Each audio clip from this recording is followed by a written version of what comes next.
Not ready for your plants and flowers to disappear for the colder months just yet. We have some ways that could keep them around a little bit longer.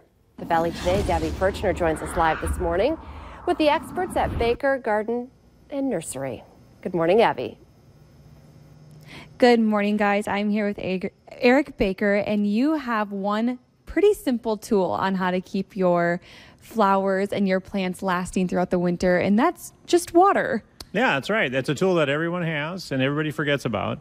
And even though it might kind of give you a little bit of rain during the fall, it's always a good idea to continue watering not only your container plants, but also your trees and your shrubs. And I always tell people that you can never give it all the water at once. You always have to kind of give it a little bit of water at a time. And even during like a frost night, if you go out there and even water your patio planters, that sometimes gives just a few more degrees worth of protection, believe it or not. So if something's bone dry, it doesn't do nearly as well if it's just a little bit on the wet side.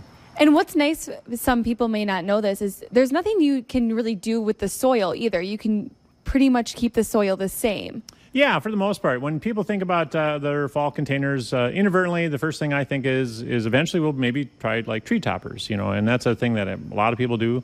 So there's no extra special soil that's needed. When you start swapping out some plants in the fall, you really don't have to do a whole lot other than just staging a few plants until it gets really cold. And then you do have this interesting blanket too that we can show, and this just goes right over the plants. Yeah, so this is actually kind of a synthetic linen, and this is kind of like a high-tech version of something that would be like a person's bed sheet.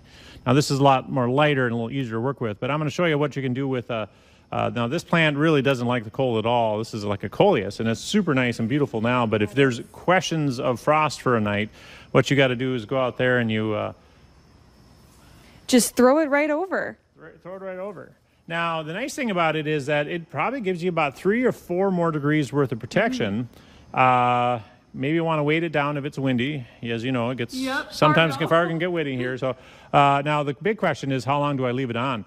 You can leave it on until the middle of the next day if you wish, but if you feel like it is going to get warm again, you'd be probably taking it off. But some people will tuck it behind the pot and then bring it back over it again. Inadvertently, people can say, can I just use a plain old sheet? I say yes, as long as it's not too heavy. I wouldn't recommend a blanket because they often will crush the leaves. So this is just one way that you can reserve those plants a little bit more for fall. And in just a few minutes, the exciting part, we'll be showing you what you can get here at Eric's Nursery and how you can decorate your patio for fall. Okay, looking forward to that. Thank you, Abby. Social media is